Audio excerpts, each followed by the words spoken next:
Thank you for staying with us. Of course, as promised, we're speaking with Janice Sutherland, who is the CEO of the award-winning leadership and personal development consultancy, Sutherland Coaching and Consulting, former first female CEOs in the telecommunications industry for Antigua and Barbuda. She's passionate about leadership, development, specializes in both women's leadership and multi-generational leadership. Quite a mouthful. But welcome to the studios of Antigua Barbuda today. Morning, thank you. How are you? Fabulous, thank you. You Early morning. Great set though. Thank you. Yeah, new set. I'll be sure to tell Debbie that you approve. All right, so you've recently won an award. Yes, yes. Critical acclaim. Tell us more about that. Yeah, at the Stevie's Award. It's International Business Award. It's the Stevie's been running for about 15 years, and this particular award is International Business Award, which saw 4,000 entries over 74 countries, and we were lucky enough to be a bronze winner for Startup of the Year, based around the work we've been doing of women's leadership under the This Woman Can brand. So there's a book under This Woman Can, and there's a podcast, and I do some women's leadership development work under that brand as well. So yeah, great accolade. Yes. Congratulations. And what does the bronze accolade mean, though? What does that certify you as? It's not so much certification. I think one of the reasons we entered the awards with the awards is the awards are judged by persons in the industry, so other leaders, yes, other people who work in organisations, and they give you feedback on the work you're doing. As well as grading you, So to get the feedback to see where you need areas of improvement, where you can improve on your brand or the work you're doing, or just the reassurance that you're on the right track with the work you're doing, is a great pat on the back. So the award's great because people know you're doing something good, and that's recognised. But secondly for us, the offshoot of that is the feedback we get from the judges as well. Great. But what fueled this desire to build the brand This Woman Can? Where did that come from? Well, I am a female leader. I like to think I was born a leader. I'm the eldest of 6 children. So I'm not sure if it was nurture or nature, but I'm a natural leader. I've been in leadership for many, many years, both in the UK and obviously here in Antigua and Barbuda. And I'm passionate about it. And I see many women who have a lot of potential in the leadership field, but for whatever reason hold themselves back. So I work with them to gain their confidence, gain the skills, gain the attributes they need to step up to the next level. We have a great base of women in leadership, but we could do a lot more. We could maybe get the accolade that Jamaica has, having the most female leaders at a senior level in the Caribbean region. You know, we can do a lot more on that. Certainly. And not to give all your tips away, but what's the major tip you would give to women aspiring to be leaders in Antigua? Don't fear it. Really, is one of the things we tell ourselves, and we are awful for it. We have little voices in our head that tell us how we're not good enough, we can't do it, who do we think we are? It's to fight the fear. Fact check everything that you're telling yourself. Is it real? You know, can you get the skills? Where can you find the support? Who can you talk to? But don't fear the thought of leadership. If you believe you have leadership attributes and it's a career you want to go after, then definitely go after it. All right. Do you think it is a case, though, of women holding themselves back, or is it a fact that society is exerting pressure? Oh, that's a tricky question. Yeah, I know. No, I think it's a combination of both. You could have said maybe 20 years back, you'd just seen far less women in the leadership realm. Don't get me wrong, it's not all plain sailing. There's still lots of avenues and ladders and the proverbial glass ceilings to break, but it is making movements. One of the pieces I do is to actually, I suppose, talk with the male counterparts so they can actually see the resource they have available to them. It's not just meritocracy. It's just not because the person's been here the longest, and stuff like that. Actually look at the skill set you have available to you to develop for your business. Great. Now, apart from women in leadership, you preach multi-generational leadership. Yes. Just explain that to us. Multi-generational leadership. Now, it's not new. It's not a new concept, but it is growing. And traditionally, you may have gone into some businesses and you'd have probably had, it's maybe family business, you'd have had the parents, you'd have had the son and maybe the grandchildren, 3 generations. With people living longer, women working longer, you're now just seeing up to 5 different generations sometimes, depending on the size of the organisation. And that takes a different skill set from a leadership perspective on one hand, because you have to look at the different ways people communicate, the different motivators across a range of ages, maybe 50, 60 years across the piece from your eldest to your youngest. So you have to have that skill set that enables you to communicate, because what motivated me, a baby boomer, wouldn't motivate you, possibly a millennial. Yeah, possibly millennial on the edge. Let's stick to millennial. So what motivates you? What wouldn't necessarily motivates me, but we're all working towards the same common goal in an organisation. So as a leader, you need to be able to account for that. And also added to that, there's another nuance, especially when it comes to females. And I'm not going to get too delicate here, but I would say many organisations, if you have a population that's a high propensity of female, and then you look at the female age and maybe there's over 40, there are some other things coming down the line that will make you have to look at how you're running your business or how you're accommodating your employees, because there's some natural process happening for women that need to be accounted for, which and it's a very growing, one of the biggest demographics is women over 40 in the workplace that organisations aren't ready for. That's interesting.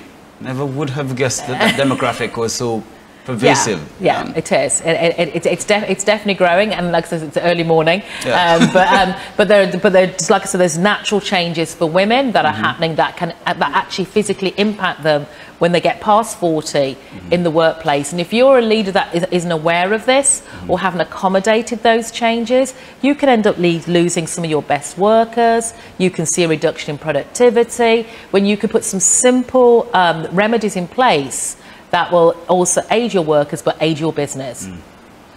All right. Now we see from a lot of local businesses, at least from what I have seen, younger generations aren't necessarily as willing to stay in the business. No. They always want to migrate or to go on to bigger and better. How do you counsel a grandparent who has a business who wants to nurture his or her grandchild into staying in the business? I mean, grandchild or not a child, if a person doesn't want to be in a business, they demonstrate it, and I think it's far more damaging for someone to be in your business who doesn't want to be there than trying to hold them almost against their will.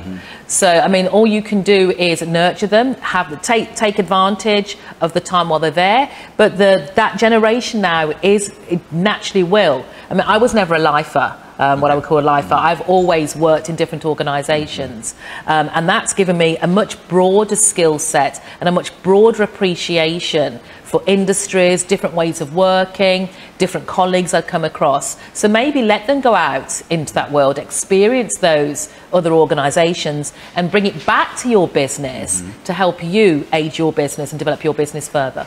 Okay. Now, I want to speak about something a little controversial here. We've always, it's early still, yes. It's always been said that women are too emotional to be leaders, and I've heard the reverse, where that could be a good thing. What's your thought? I don't think there's wrong with an emotion. Don't get me wrong. I don't expect someone to burst out crying at the slightest issue that arises. But I don't think there's anything wrong with emotion. I mean, you want to make a connection with your people. I would say, an emotional leader. You know, if I'm not going to run around, you know, screaming and shouting. However, if I feel something and I want to share it with somebody, and especially if it's bad news, there's nothing worse than trying to deliver bad news to somebody and you're poker straight face like it doesn't hurt.